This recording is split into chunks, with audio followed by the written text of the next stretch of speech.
Rero web 3 ni ya web izajya igufasha kubona ibintu kubyifuza 100%, ukaba boss ku giti cyawe.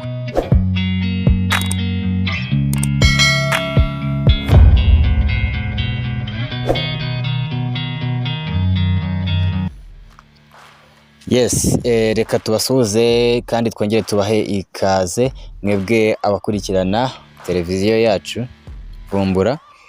By'umwihariko rero ibiganiro byacu mumaze kumenyera ko byibanda kuri cryptocurrency, especially mining platform, investment platform, ndetse n'andi makuru ajyanye na cryptocurrency. Uyu munsi rero tugarutse kuganira kuri wa mushinga wacu twese twizera, wa mushinga witwa Pi Network. Muri Pi Network rero tubahereza amakuru ari update cyangwa amakuru muba mukwiriye kumenya kugira ngo mumenye uko mwasekiriza konti zanyu cyangwa mwazihereza umutekano mu gihe uyu mushinga waba ukomeje kuba serious, kuko twese nk'abanyarwanda tugomba gufashanya. Cyane cyane abanyarwanda nibo mba ndi kwibandaho, ariko abarundi nabo tuba tugomba kubafasha kuko ni abavandimwe, even abatanzania, abanyakenya n'abandi bose. Mbonereho gusuza abantu bari muri Belgium na United States nabo badukurikira 5/5, mwese mbateye iyamba. Uyu munsi rero ikiganiro cyacu kiri kuri Pi Network, ariko mbere yuko tuvuga kuri Pi Network cyangwa tubabwira amakuru amwe namwe abagiye asohoka mu bitangazamakuru bigiye bitandukanye, turagira ngo tubanze tuganire akantu gato. Ijambo bita web3.0.pi, iri ni ijambo abantu benshi badasobanukiwe, ndagira ngo tubanze turisobanureho cyangwa tugire akanosiyo dufataho. Ubundi ikitwa web3 ni evolution yo kuri internet, ni revolution nshya. Nkuko no mu nganda muzi ko habaho revolution ya mbere y'inganda, revolution ya kabiri, revolution ya gatatu kugera kuri revolution ya 4. Rero no muri internet habamo icyo bita ama version cyangwa ama evolutions. Rero web3, iyo bavuze web3 baba bashaka kuvuga ko ari uburyo bwo gukoresha ikoranabuhanga, especially ubwo turi muri cryptocurrency. Reka mbe mvuye ku rindi koranabuhanga, ushobora gukoresha ikoranabuhanga rishingiye kuri blockchain. Noneho iyo blockchain igatanga amakuru cyangwa information cyangwa reka mbyite data, hanyuma izo data zigakontororwa nawe ubwawe ukazikoresha icyo ushaka, nta bandi bantu ukeneye ko bagusupportinga cyangwa bagufasha gukemura service runaka.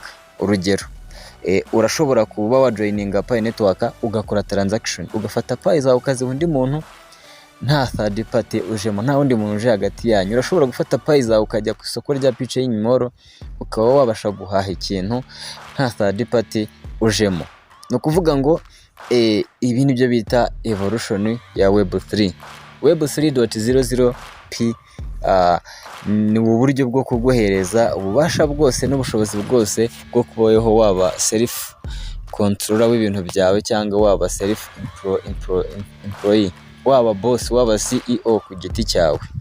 Iyi technology ya web3 rero iri kugenda ishyirwamo imbaraga cyane kubera ko iyi technology iri decentralized cyangwa ni technology yegerejwe abaturage, akaba ari technology igufasha gukemura ibibazo byawe udakeneye izindi third parties cyangwa abandi bantu bagufasha kubikemura. Buriya iyo tuvuze centralized na decentralized rero nizere ko muhita musobanukirwa icyo ari cyo. Centralized ni technology ushobora kwifashisha, ariko ukayifashisha igakemura ikibazo cyawe hajemo undi muntu ugomba kubahuza. Urugero rworoshye, nimba ngewe mfite amafaranga kuri mobile money nkaba nshaka kuyaha umuntu bita Kamari, ntabwo amafaranga ari kuri mobile money yanjye nshobora kuyaha Kamari ntakeneye nkifashishije MTN. Ngomba kwifashisha MTN nka third party kugira ngo amafaranga yanjye amveho agere kuri Kamari. Ibyo bintu nizere ko biri kumvikana. Iyo technology rero ni version 2, niyo bita centralized. Alright, hanyuma rero indi tekinoloji ni tekinoloji bita decentralized, aho buri wese aba controle cyangwa ashobora gukontorora data ziwe cyangwa ibintu bye, akabikora uko abyumva, akabikora uko abishaka, uko abyifuza, igihe abishakiye, isaha iyo ari yo yose, nta kindi kintu, nta wundi muntu wo kubimufashamo ngo amushyirireho na kondisiyo akeneye. Ibyo nibyo bita decentralized version of web3, niyo turimo, niyo ndi gusobanura aka kanya. Yes, ni ukuvuga ngo rero ubu ngubu tekinoloji yari ihari muri iki gihe ni version 2, web 2.0 version 2 niyo yari ihari.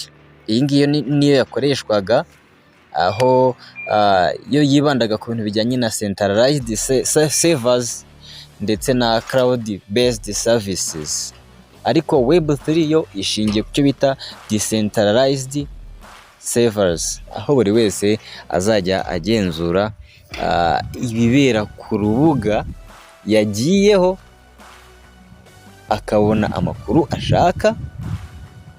Wenda apart from that cryptocurrency, reka tujye no mu buzima busanzwe. Abantu bakoresha YouTube buriya nayo iri kugenda iba decentralized. Ni ukuvuga ngo kuri YouTube ubishatse weho wabona icyo ushaka, wabona inkuru ushaka, apana za nkuru udashaka. Ushobora kugenda ugasubscribinga abantu wifuza, ukabona inkuru wifuza cyangwa inkuru ukeneye, ko arizo zizajya zigaragara mu gihe ugiye kuri YouTube. Hari igihe ubonamo zidakenewe kubera ko verisiyo nyine iri kugenda ivugururwa kugira ngo ibe decentralized byuzuye. Nka buriya Facebook ikoresha verisiyo ya kabiri ndetse n'iya mbere bivanze, kuko verisiyo ya mbere n'iya kabiri bijya kuma kimwe, kuko ni uburyo bwo gukoresha data. Ariko wasura nka website wa joininze ukajya ubona ibintu udakeneye, bikaza byivanze n'ibyo ukeneye. Nimba uyu munsi ugiye kuri Facebook ugasanga hariho advertisement udakeneye, hariho abantu udakeneye, n'abo utazi, mbese bo organize ibintu weho ukabibona uko babishaka, ariko we ntubibona uko rero web3 ni ya web izajya igufasha kubona ibintu kubyifuza 100%, ukaba boss ku giti cyawe. Reka rero ndeke gutinda, dukomeze n'ikiganiro cyacu n'andi makuru agiye asobanutse ndetse kandi aba yizewe, aba yagiye atangazwa ku mbuga nkoranyambaga zitandukanye, avuga ku mushinga wa Pi Network. Reka rero dusome kano kantu k'icyongereza katurutse ku rubuga rwitwa Pi Baltimore, kavuga gati waiting for the pioneers of KYC to open the KYC interface. There are new changes, although it is still being debugged, but the good news will be announced soon. Let us look forward to it together. Icyo no makuru wenda ashaka kutugaragariza cyangwa kutwumvisha, murabizi neza ko mu minsi ishize mike cyane nk'ibiri cyangwa umwe, abantu bari kujya kureba hariya bari gukorera KYC cyangwa hariya bakorera KYC kuri ya posho ya KYC nyine, ubwo banyuze muri Pi browser murabizi, hanyuma data zabo zikarodinga ariko ntizirangire. Bivuze ngo hari ibintu bari kugenda bafixinga cyangwa hari ibintu bari kugenda bakemura.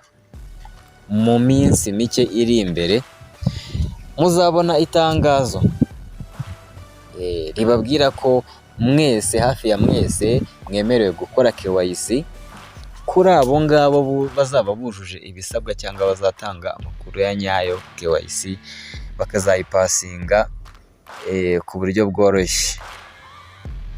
Ubwo rero nizere ko mugomba kwitegereza, nizere ko mugomba gutegereza mwihanganye kugira ngo bisaba igihe, bisaba kwihangana. Uyu ni umushinga munini cyane, kandi nigeze kubabwira ko ntago wakubaka inzu umunsi umwe, inzu ntabwo yubaka umunsi umwe, mugomba gutegereza. Yes, rero reka tujye kuri uyu muntu witwa Jesse Apala kuri Twitter. Yaravuze ati A quick reminder that by this time next 10 years of your daughter or son will ask you, Mom, how much P do you have remaining? I don't know what will be the answer.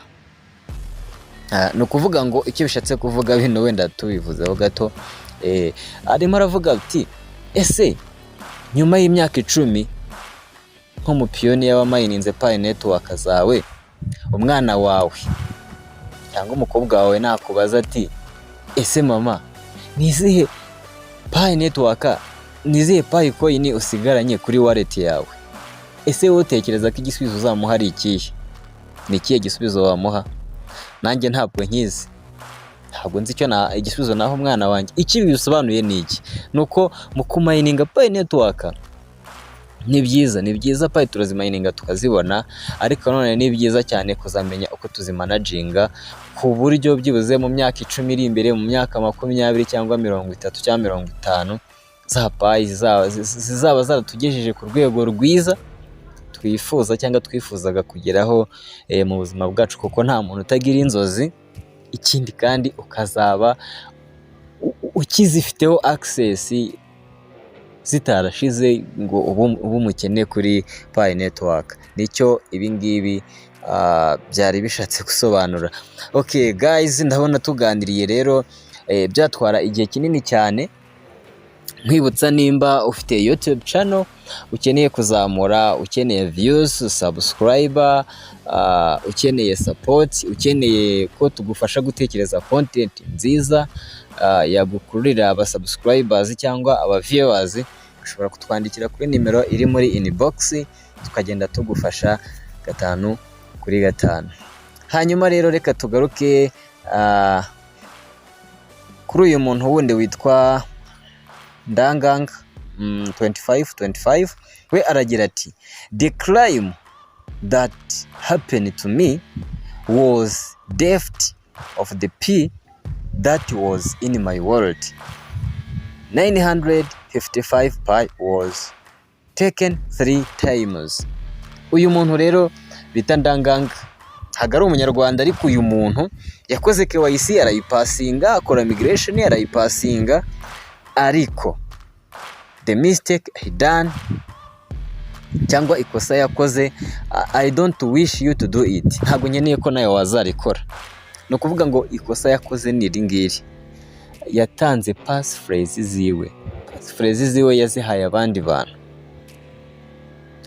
inshuro 3, yibwe inshuro 3 Pi ze yaramayininze igihe kingana gutya, zibwe inshuro 3 mu byiciro 3 bitandukanye. Barazimwibye, barazitwaye, ntaho yazikura.